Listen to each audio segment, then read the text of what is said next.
Kumustahin na natin ang sitwasyon sa Sitio San Roque isang araw matapos ang gulo.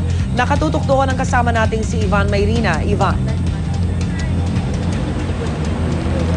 Yes, Rhea, tahimik pero nananatiling mataas ang tensyon dito sa Sitio San Roque sa Agham Road, Quezon City dahil nga patuloy na umaantabay ang mga residente sa napipitong demolisyon sa kanila. At kaugnay nga ng nangyaring demolisyon kahapon ay hindi bababa sa 29 ang nasaktan at kabilang dyan, Rhea, ang isang 2 buwang gulang na bata. At ngayong umaga ay kumustahin natin siya. Andito tayo ngayon sa kanilang tirahan na bahagi ng 11.3 meters na sakop nung ide-demolish ngayong araw na ito. Kausapin natin ang kanyang ina, si Dayan Amet. Dayan, magandang umaga. Unang-una, Dayan, dito lang tayo konti ha. Kumusta yung baby mo, si Cyril, tama?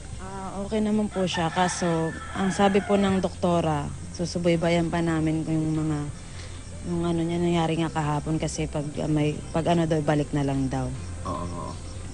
Dayan, itong napipintong demolition sa inyo, ang sinasabi ng pulis, naabisuhan na kayo, binigyan kayo ng pagkakataon na mag-relocate, lumipat. Anong plano nyo?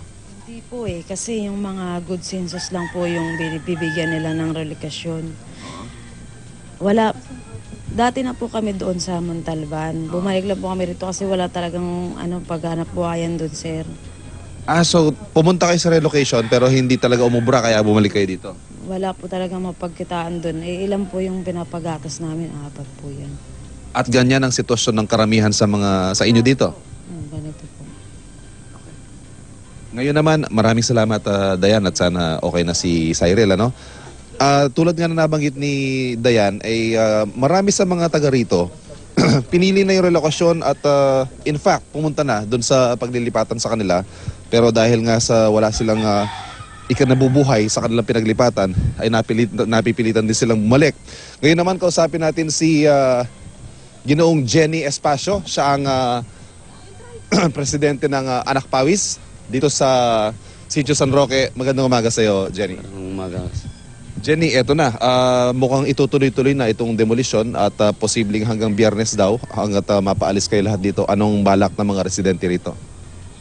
Ang balak po ng residente dito, kung sakali mang itutuloy-tuloy nila yung demolition na illegal, sanay naman po nila at sanay po namin, aminado po kami na kung itutuloy nila yung mga demolition dito sa ngayon, aminado po kami na wala po kaming magagawa kundi kung tutuloy nila yung pagsisira dito sa mga kabahayan dito, ang pag-usapan po ng mga residente dito na tumira na lang muna sa island dahil wala po kami nakukuha kung ano ang aksyon ng lokal na pamahalaan. Sa island, dito sa tapat? Sa island, sa tapat po muna ng ombudsman. Kasi wala po kahapon. Yung nagdinigo po galing sa amin, wala pong makakausap mula sa City Hall, sa NHA, at saka kahit wala po kami makakausap galing sa gobyerno, kahit yung kapitan po namin hindi po napapakikik. Pero Jenny, matagal na raw to, last year pa at in fact may ilang taon na rin na dinidiscuss sa inyo ang pagpapaalis sa inyo dito. Anong hindi katanggap-tanggap sa inyo yung binibigay na relokasyon, binibigay na cash daw para makapagsimula kayo ulit? Hindi po, yung sa mga relokasyon po, iba po yun. At saka wala po silang sinasabi na ganun. May pulong kami nung nakaraang taon, mayroon dito namamagitan na usapin. At ang inaasahan namin, yung resulta ng usapin namin, kung ano ang resulta ng usapin namin. Wala pang malinaw? Wala pang malinaw kasi ang sabi nga nila ng lokal na pamahalaan na bago po ikakandak dito yung 11.23 ay magkakaroon ulit ng usap. Kasi hindi pa nangyayari. 2012 ay nag-uusap po kami. Ang sabi nila, bababa sila rito sa mga yung initiate sa yung City Hall para kausapin yung mga residente po dito. Bagay na hindi nangyari, Jenny. Hindi pa po nangyari po. Kaya ang inaasahan po namin na may pagpulong sila dito. Ang sabi nila sa amin, pupulungin kami dito o kaya ipapatawag ulit. Dahil ang hinihingi namin sa kanila na bigyan ng malapit na relocation yung mga residente po dito.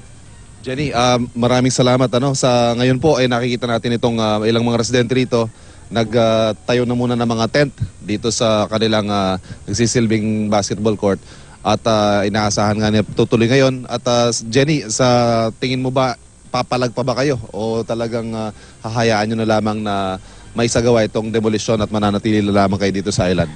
Hindi ko pwedeng masasabihin na hindi papalag yung mga tao dito. Papalag at papalag yung mga tao dito. Dahil sa nangyayari ngayon, sobrang galit ng mga tao rito dahil sa mga pangyayari kahapon na hindi inaasahan. Labag sila, linabag nila yung karapatan namin dahil wala po silang binigay na memo dito sa amin. Walang notice, hindi sila nakipag-usap. Nagulat na lang talaga. So, alam nyo na to last year pa? Hindi po. Ang alam lang nila, Dito, di ba? ang sabi lang nila sa usap namin, mag-self-demolish kayo. Okay. Excuse may katanungan yata ang kasama natin sa studio si Rhea Santos. Rhea?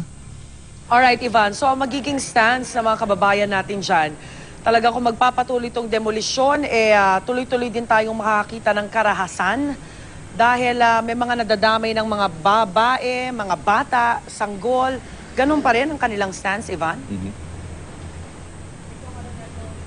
Oo, Rhea. Ito, kakasabi lamang ni Jenny Espacio, ang presidente nga ng Anak Pawis dito na papalag at papalag ang mga residente rito dahil hindi talaga katanggap sa kanila ang isinasagawang demolusyon. Unfortunately, Rhea, kapag nagkakagulo na, nagkakabatuhan na, nagkakabalyahan na, wala nang pinipili yung mga bato, yung mga boteng lumilipad at tinatamaan maging mga bata, Rhea. Paano kaya natin re-reconcile naman yung sinasabi ng mga otoridad na last year pa daw, actually ilang beses na silang nasasabihan, pero sa panig naman ng kausap mo, hindi daw sila nasabihan. Saan ba tayo lulugar? Ano talaga yung katotohanan? Matagal na mga talagang pinapaalis yung mga tao dyan. Bakit hindi na lang sila sumunod? Oo, ang sinasabi nitong si Jenny ay meron pa daw mga pending talks. Tama ba? Meron pang mga napipintong, meron pang nakabinbing mga pag-uusap. Kaya hindi pa kayo makaalis tulad ng gusto mangyari ng mga otoridad. Mayroon po nakabinbing pag-uusap. Kaya nga, siguro hindi sila papadala ng notice kasi ang gusto nila biglaan. Pero ang usap namin doon sa City Hall, sila ni Tadi Palma, NHA, DPWH, ang nakakausap po namin nung June 28, 2012. Mayroon silang mga pangako na inaasahan namin na hindi nila tinupad. Kaya inaasahan po namin na sana ikakandak nila yung road widening na 11.3. Dapat papag-usapan pa namin yun. Nagulat na lang kami kahapon. So, pero Jenny, may notice, hindi nga lang acceptable sa inyo yung terms. Wala silang notice talaga. Pero pinag-uusapan nyo na yung demolition. Wala pa pinag-usapan. Okay.